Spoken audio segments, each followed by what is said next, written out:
First of all, thank you so much for coming on to the Virra podcast. I am so excited to talk to you and your work. And could you please introduce yourself to the audience? Yeah, my name's Trace Carter. I am a multi-hyphenate artist. I do hair, I do music, I do branding.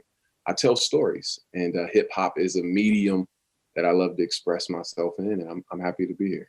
Yeah. Nice. So how did you get your start in R&B, hip hop, artistry, I guess, in general? From a young age. I mean, it's growing up with a single mother and an older sister, like late 90s, early 2000s, John B, Darnell Jones, Drew Hill, like those influences were heavy in my life before Jay-Z's and Lil Wayne's and stuff. So this is, 10 years old, 2000s when grinding was coming out, So it's been a while.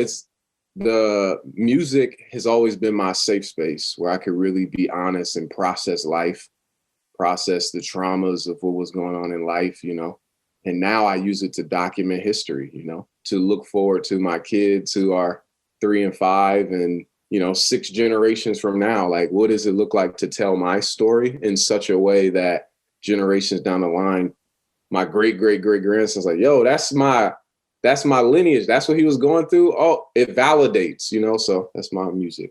That's incredible because especially in this day and age where you can record everything and it's not just a CD that you have to like dig through or it's like a letter you wrote, like it's something that's going to be on the internet forever. It's eternal. So it's really cool that now the generations to come will be able to find your music and find your work, which I think is beautiful. I was gonna say that's so important for me, my culture, because Juneteenth, was a big buzz. It got federal holiday shout out. But I was thinking of back 6 generations ago when that was happening, when, my great grandmother and father were transitioning out of slavery into freedom.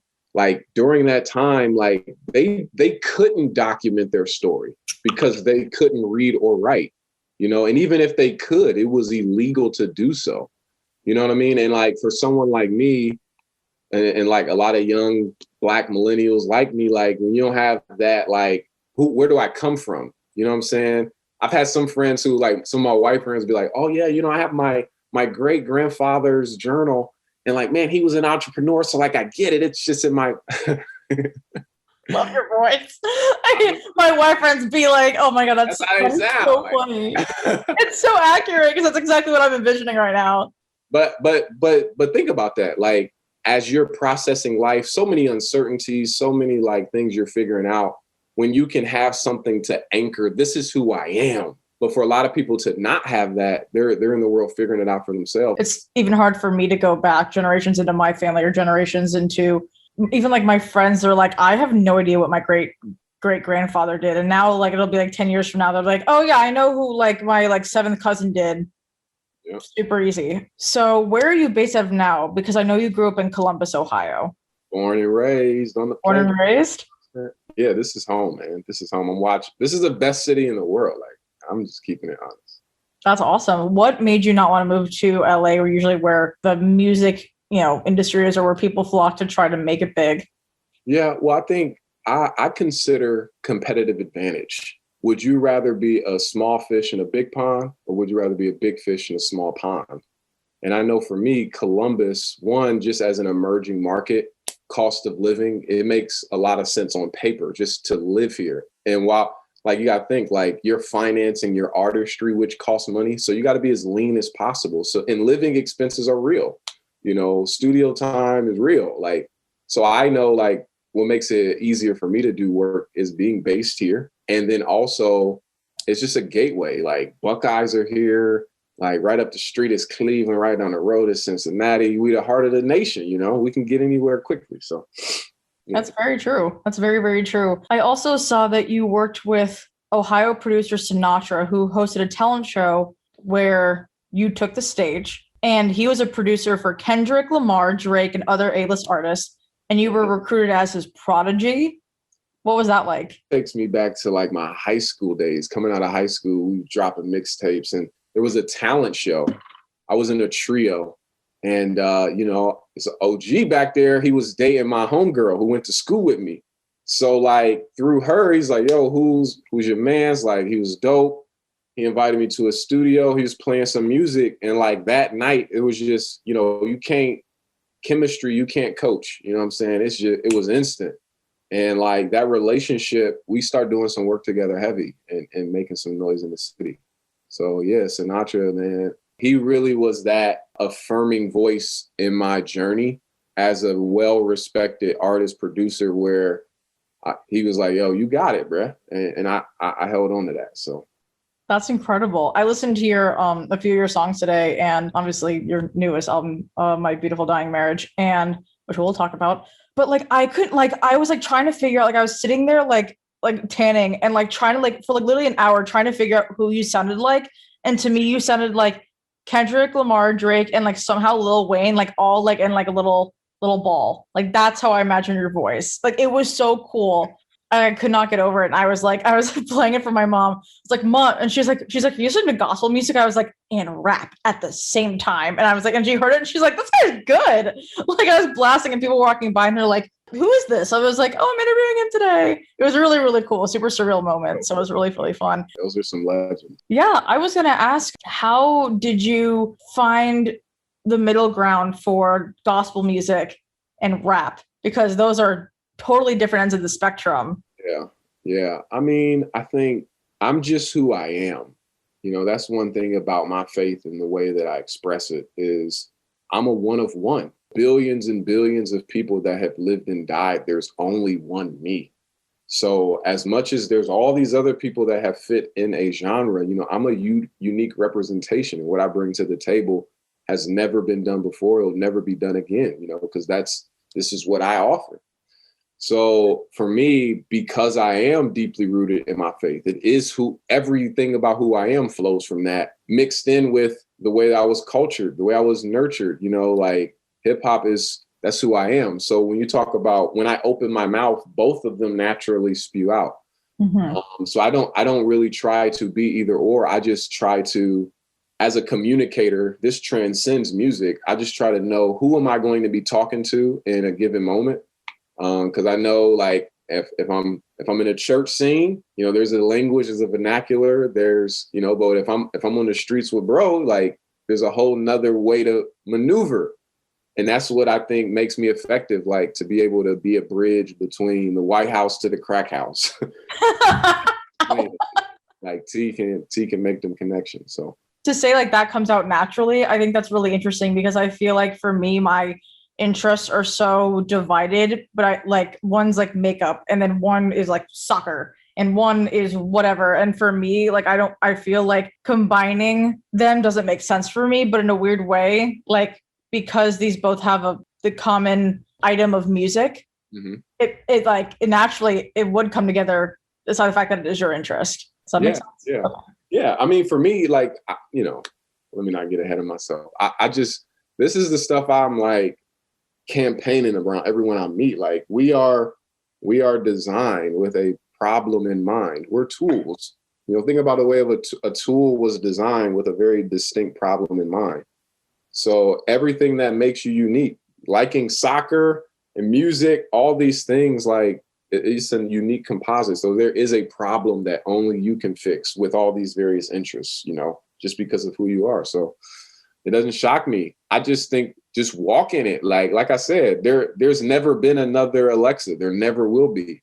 So you actually rob the earth of something when you don't be all that you're supposed to be, like all that you are. I try to think like I am my own person and I can control not everything around me, but at least I can control how I react to things. I'm also my own person, and within my uniqueness, there is beauty. So I try to remind myself, like, at least on a daily basis, like put on a sticky note, put it on my mirror. I was going to bring up your newest release, My Beautiful Dying Marriage. What is that based on? I'm assuming a marriage that unfortunately did not work out, unless you were just telling a story, because some people just like to do storytelling through music. Yeah. So let me ask you, like, you've listened to some of the records, you've seen the cover, you've done a little research. What do you think the album is about? To me, it sounds like you overcame lost love. Mm-hmm. And then through that, like, you were able to find like joy. Because like when I think of gospel music. You have like this rap part, what's kind of like a dark undertone, but then through that, then there's like a light. For me, it's like a transition from darkness to light, but then also like through like a loss of love and then finding love in other places. That's a good interpretation. I'm a husband and a father, yet I've seen neither one, right? It has unique implications. No template. You're just going through life with no reference. And I'm talented, but traumatized. One thing I got good at as a kid, and many young men like me, when we fell down and were in real pain, we had people immediately say, "Get up, big boys don't cry, shake it off." So what happened? You had young boys who grow into men who've been trained to conceal their pain. And for me and other men, we tend to use things to medicate that. For some men, it's women. For some men, it's pursuit of power. For me, it was work. I had so many traumatic experiences that you mentioned mental health earlier. Instead of dealing with it and understanding the trigger and really, separating who I am from that experience, I would let those things just fester but throw myself into work. So for me, I got married young at 23. I got on 20. And to the most amazing woman in the world. Hold on, let me just shout out my boo thing. She's so gorgeous. She's chocolate. She's fine. Intellectually savvy. She's elegant. She's graceful. She's a gift. But think about this. Like my son, he's 3 right now. If I were to give him a Rolex, it is of value, but for me, my marriage was a little bit like that. I'm handed this great gift, but not really sure how to manage it. So here's long story short. Like I got married at 23. By 25, I'm making 6 figures as a provider for my wife, like blessed, you know what I mean? But I realized like money won't be it. Purpose has to be attached to what I'm doing day in and day out for me to stay passionate. Because with money, I'll always be pursuing the next if I chase after that. So I started exploring that question. What problem was I designed to solve? There was a lot of things I can do, but what was I created to do? So my wife was down. Like I'm working full time, building financial intelligence units while going to school at night, going to cosmetology school. I come right out of cosmetology school and launch my first salon right in Gahanna, buzzing. And within 2 years, scaled that thing. I mean, we did over 300,000 our first 2 years. As right out of hair school salon. I mean, it was just boom. That's amazing. To where the day Kobe died, January 26, 2020, I'm in Long Beach, California, on stage doing hair in front of 30,000 plus people. Crazy pace.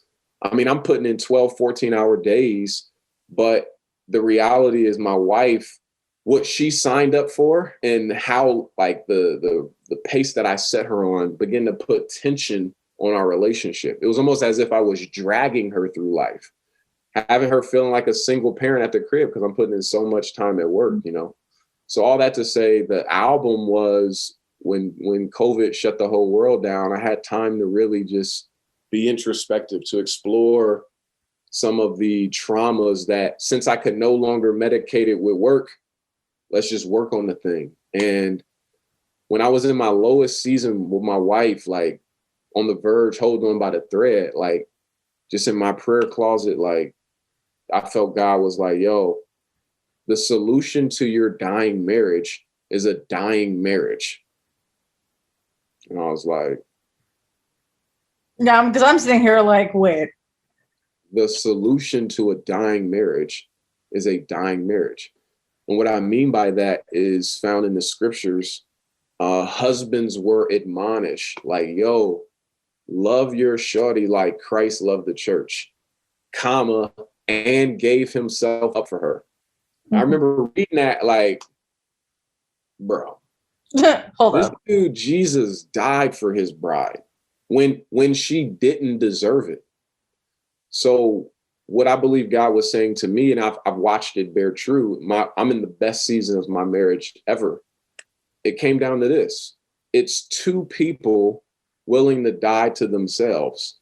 That like that's a dying marriage where every day I wake up and say, I have the right to be selfish, but I'm going to choose selflessness. I'm going to nail desires to the cross to serve you. And like the visual that I like to communicate this with is my hair is blue and my wife's hair is red. So we were doing an interview and Shorty was like, yo, how'd you go from like holding on by a thread to the best season of marriage ever? Oh, you posted something about this, I think. I read this. Yeah. So like, this is real. I said, yo, my hair's blue, my wife's hair's red. And those colors are very unique. They have unique properties. They bring very unique things to the table, just like me and my wife. But in marriage, God wants to paint with purple. Blue and red are essential to that mixture. But in order for God to really do his thing with both of you, their red and blue have to die. So the whole theme of the album is one traumatized but talented Black millennial husband and father who's never seen one, his exploration through relationship woes, career pursuits, and just being the first one willing to be vulnerable. Fatherlessness creates men who operate for approval instead of from approval. So again, I just want to be the one to be like, look, it ain't all together. I'm releasing the album in real time. Like this ain't a like, yo, we went through. This is like we are going through. Oh, wow. It's really helping a lot of men to get language. Part of healthy dialogue between you and your girl is like being able to articulate how you feel. And most men don't spend time. Why am I angry? How do I really communicate that? They just express it. And they never really get that breakthrough. So an album like this, me and my wife, she released a book first. And it's called Bed of Roses, Thorns Included. And the subtitle is Piercing Poems from a Wounded Wife. It's a book of poems. So that whole journey I just told you about from the wife's perspective, the one who, when we got married, was making more money than me. And when we have our first kid, she leaves behind her dope job to stay with our kids. How dare you, husband, get to a place where you forget about me and not cherish me? You know, all the things I've sacrificed, right? But again, I'm just willing to be the first husband to be like, dang, I jacked that up. But I can bring language to it. So now other men can be like, dang, I didn't know that's where the tension is. Oh, I just want the album to inspire dudes to walk into their room and be like, yo, girl, we need to talk. Like, we need to talk for real. I love that. I love that so much because I'm actually going through something with a few of my male friends and my boyfriend, and they lost one of their friends in a car accident back in December. And their grief is like hitting them. It like hit them around like April or like May, even though he passed away in December. Mm-hmm. And it's so hard for them to be vulnerable. Whereas my boyfriend, he's like, I'm feeling these things, but I don't know like what to do about it. Like these things are happening and I know I need to figure this out, but I don't know what avenue to take. And he was so open and clear. And he's such a great communicator. I love my boyfriend. He's the best. I can have a whole podcast about him, but like, he's such a great communicator and he's able to express his emotions. But he's also a great thing is he's able to say, I may not understand how to deal with this, but this is what I'm feeling. And I think that is like such a great thing to say. You're like, I'm feeling this way. I don't know why, or I don't even know what I'm feeling, but I think I feel this. Like there's beauty in and of itself, especially for a man, because I feel like in society, we do tell men like, oh, you're fine, you know, be a man, don't be vulnerable, whatever. But like in vulnerability, there is strength. That's real. So what made you get into like the hair salon thing? Because I think that's such an interesting transition from like you work in finance and then you're like, I want to do hair. Yeah. So very complex, right? I think all these complex things that make us unique. And for me, I've always been a barber since 10 years old. I'm going to 6th grade.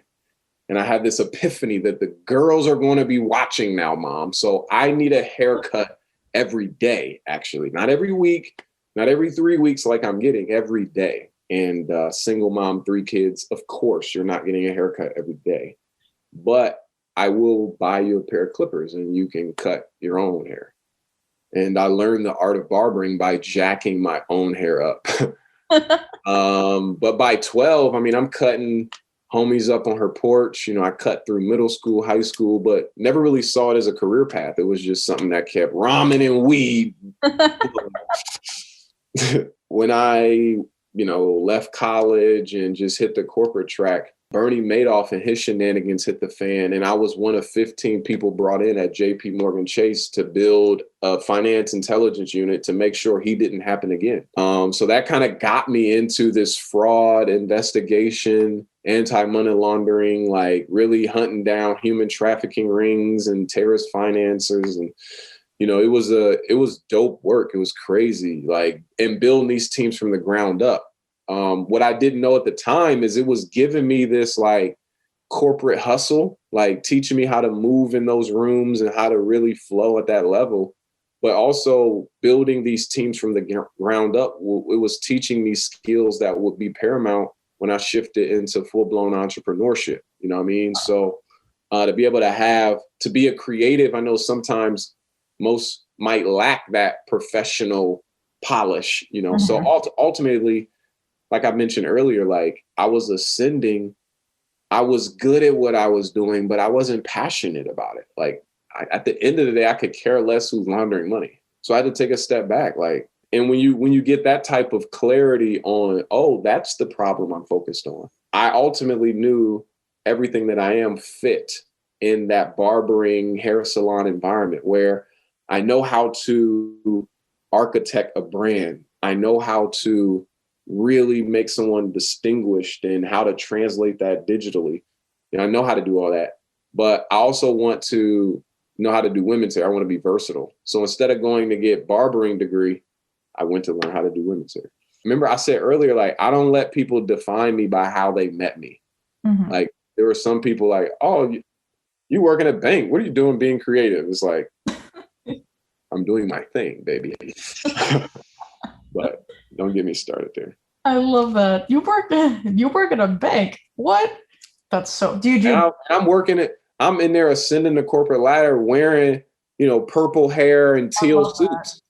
You know what I'm saying? I think it's just a testament. When you be yourself, that seat is for you. If the seat is for you, it's for you. It don't matter who else is competing for it. So I just like to be myself and take the seats that are for me.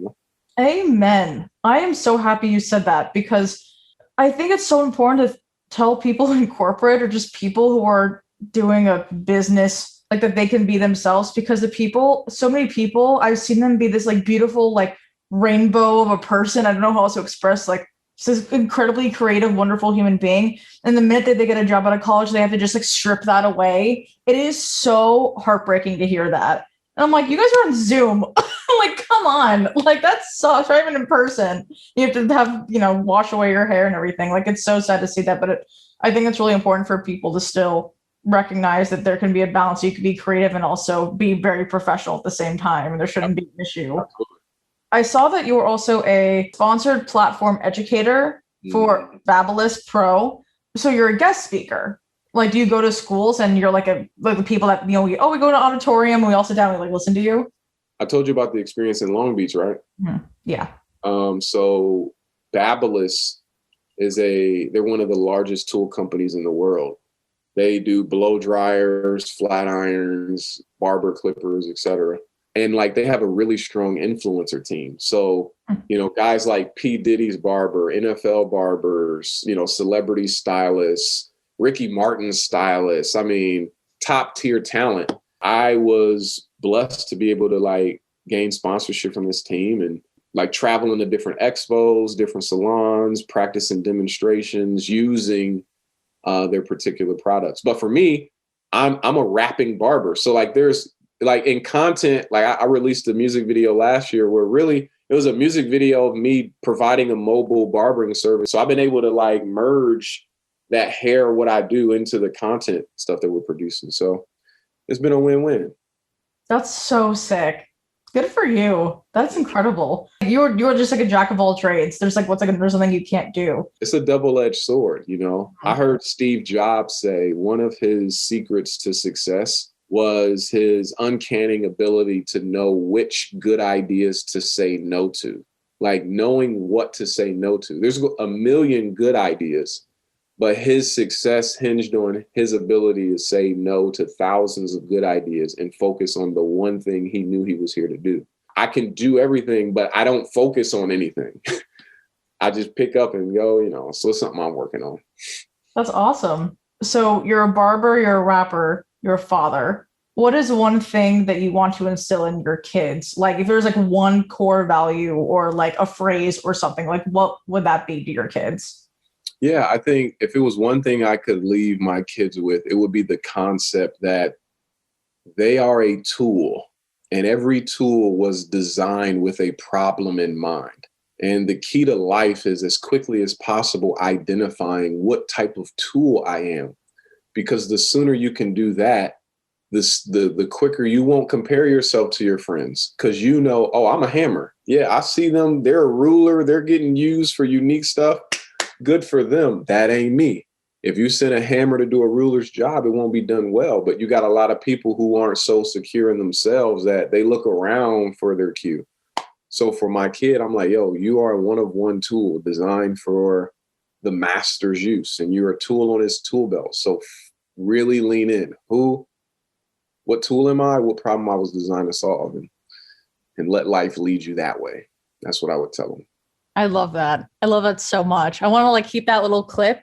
And if I could like make that like an audio background to my computer, I would. Because I know you're very into like your faith. What is it, like a type of Christianity? Is it like non-denominational? If you don't mind me asking. Yeah, I don't really know all those technicalities. You know, all I know is that your boy was tripping in life and the word of God filled a void that I didn't even know existed, you know, and it was my own personal experience. I knew when I first encountered it, I wouldn't even be able to say that faith wasn't real.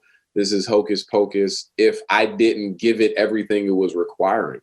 So at 20 years old, you know, when I really felt like God was like, it's just moments like where you like, yo, I feel something greater than me trying to get my attention. Let me really tune in.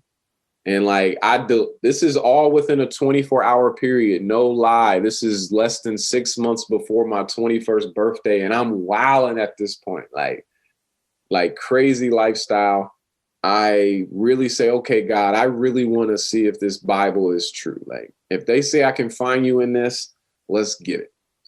So I called my girlfriend, who I didn't even know she was a Christian because we was doing all manner of non-Christian things. But I said, yo, we can't be together because God said so. I delete my Twitter, my Facebook. I call Verizon and cancel my cell phone service. I call the internet company and cancel my internet. And for 6 months, the only thing I did was go to work, come home, and read the Bible and listen to Fred Hammond's Something About Love album. Like 6 months. And when the scripture says, like, you know, if you knock, you will find.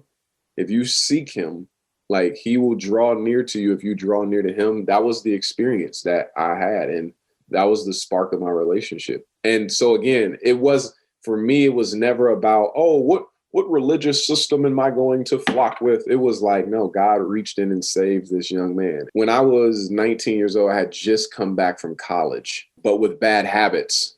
And my mother had kicked me out. So I was living with Sinatra. Sinatra's the CEO of Chief Execs, buzzing in the city, and I live in the house with him. So every day is a party, you know, downstairs. So that conversion that I talked about happened in the midst of that, right? That girlfriend that I told you about, right before I moved in with Sinatra, I lived right across the street from the church she went to. So when after staying the night on a Saturday night, she'd be like, oh, yeah, I'm about to go to church. For me, I went to church, but it wasn't like my family didn't really practice it growing up. So all that to say, I'm like, shoot, I'll go with you. You know, like I'm smoking my L on the way over there. Like if I'm gonna meet the Most High, I might as well be high. But again, this is why I knew it was authentic, because I was genuinely seeking. And but I didn't even, so all that to say, like in that house, in my 9x11 room is where that 6 months happened. While parties are going on around me, it was radical. It was a miracle, because I like prior to that, like I'm somebody, like I'm not ashamed to admit it. My wife knows she married a hoe, an ex-hoe.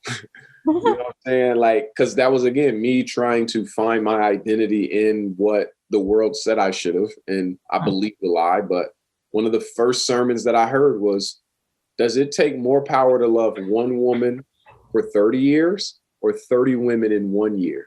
And I'm in a balcony high. You're like, hold up. Good question.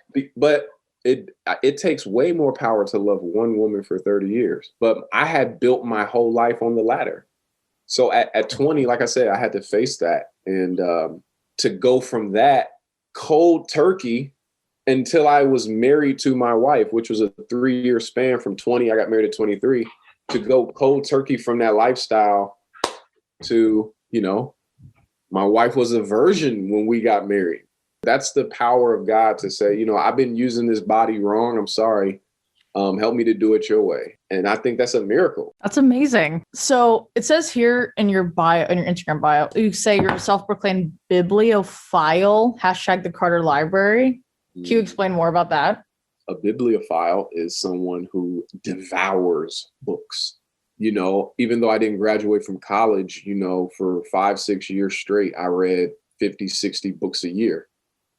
98% of them self-development, business classics, Stephen Covey's, Gary Keller's of the world, Richard Branson, autobiographies from Jeff Bezos. I mean, the works, So I love learning. I love hearing compelling stories, and books give me that, That's awesome. So when you were going to share your music and try to get your name out, what platform did you originally go to?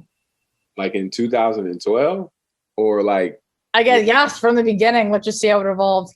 Well, I mean, like when my first social media experience was like that Black Planet MySpace era, where like you were just learning how to do HTML and, adding scrolling text on your page. But then Facebook came.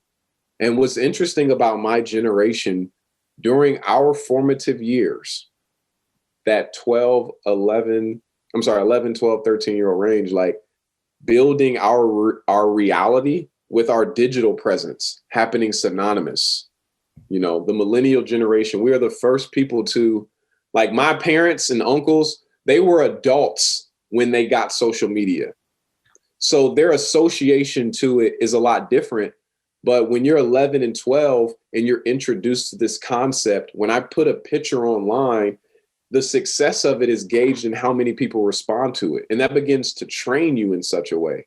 Some of the implications are yet to even be explored, but I just note that. So from a social standpoint, we went MySpace, Facebook, SoundCloud was a dope spot. My first stint making music, it was really complex to get music into iTunes and things like that. But platforms like DistroKid make that a breeze now. Are you signed to anyone? Any record labels?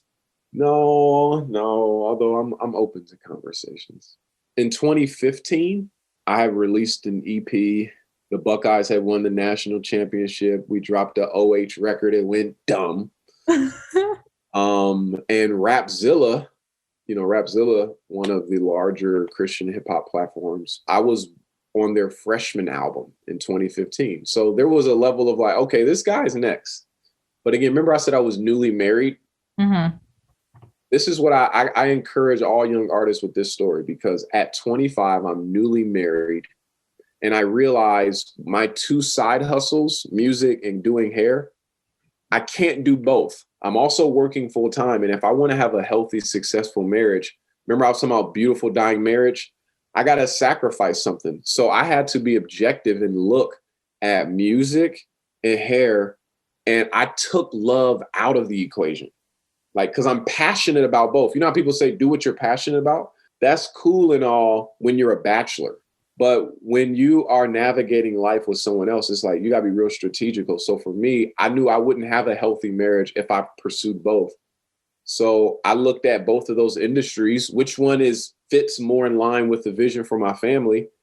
And owning a salon would have me at home every night. If I were to become successful in music, I would have to be on the road. But the type of husband and father I want to be is not one who is FaceTiming his kids from on the road. You know what I'm saying? We're going to work hard. We're going to travel. We're going to do it all. But my family's going to be on the plane with us. My wife went to Long Beach with me. When I was working in them corporate arenas, my wife and they were coming out with me, you know? So, man, you just brought back precious memories. That's all. I started thinking of my family. I love that. Dang. You know how a good memory will really distract you. Like, it's just the smells, all of it. But when I made that decision to put music down, and I'll actually give a gem to your artists, right? So I made the decision to put music down in 2015. Yes, I loved it, but flowers don't bloom until a seed dies. And it was something about intentionally burying this gift that allowed me to live and actually develop a story to tell. And then out of the soil at the appropriate time, that's where my beautiful dying marriage was birthed out of that soil. Like, your willingness to bury this 5 years ago allowed a story to brew, emotion to happen in such a way that when you finally birth that music and others eat of its fruit, it changes them. And to be patient with your gift is a gift. You know, I see bro over there, you a millionaire before 30. That's what's up, bro. But I'm not going to let your pace rush mine, because I like to cook. My mama taught me how to cook. And sometimes you gotta let stuff simmer. In this microwave generation, pizza rolls done in 12 minutes. Sometimes it gotta stew for 10 hours. The gem to artists is find your competitive advantage. Find where you are a unicorn, whether that's target audience, genre. That's been a key to my success, is being the most interesting, unique character in the room. And it goes back to like why I didn't leave Columbus. There's fewer people with teal hair walking around in Columbus than there are in LA, you know? So as an artist, take the Jeff Bezos approach with your artistry. Like, Jeff Bezos knew I wanted a company where someone could get kitty litter, condoms, and gasoline from a few clicks. But he just started with one thing. And when you think about penetrating a market, penetration in like a needle and thread, that tip has to be focused. So as an artist, find that one place and just strike. It might feel like a niche on the front end, but once you penetrate, then you can widen. But if you try to be all things to all audiences up front, you won't grip any of them. It's much better to have 500 people who absolutely love you than 500,000 people that just like you.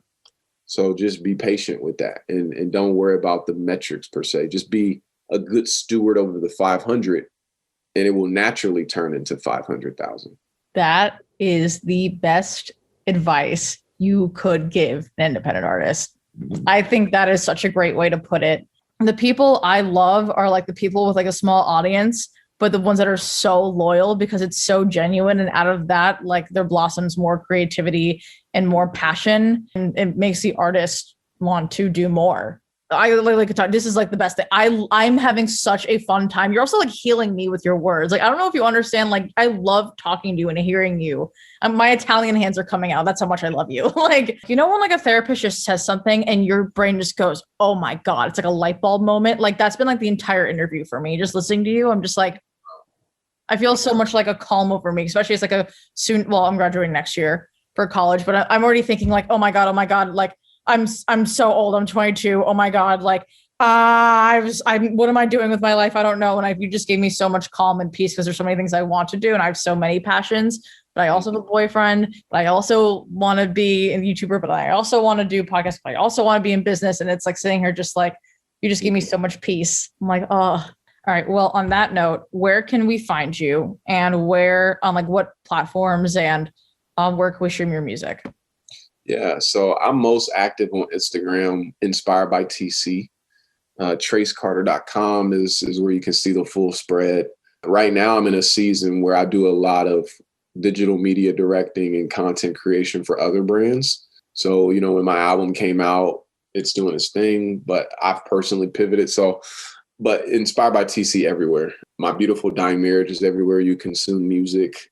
There's some new music coming soon, so stay tapped in. I'm in a season where I'm trying to collab with hungry creative artists, people who resonate with like, yo, we are historians. We're documenting history. We're telling the story of our time, pain and all. And whatever genre, your boy, I bring a hip hop flavor to it. So inspired by TC, let's connect, let's build. I'm looking forward to this season, Yay! It makes me so happy for you and your family and just you growing. It's amazing. I love how growing never stops. It makes me really happy. Well, God bless. One of my mentors said, the moment you are ripe is when you begin to rot. So he said, stay green, my friend. I love that. That's amazing. All right. Well, have a great rest of your night. And thank you so much for talking with us. We really appreciate it. It was my pleasure. And I'm serious. Any of your friends, you're pretty tapped into this musical scene. You know who's buzzing and who's doing dope stuff. Plug your boy, because I want to collaborate and really connect with the creative audience and the musical talent that is already buzzing and in the same veins that I'm in. So yeah, I would really appreciate that for real. Yeah, I got you. I mean, just DM me. I appreciate you. I appreciate you too, man. All right. Have a great rest of your night and thank you for your time. Yep. Peace. Peace. Bye.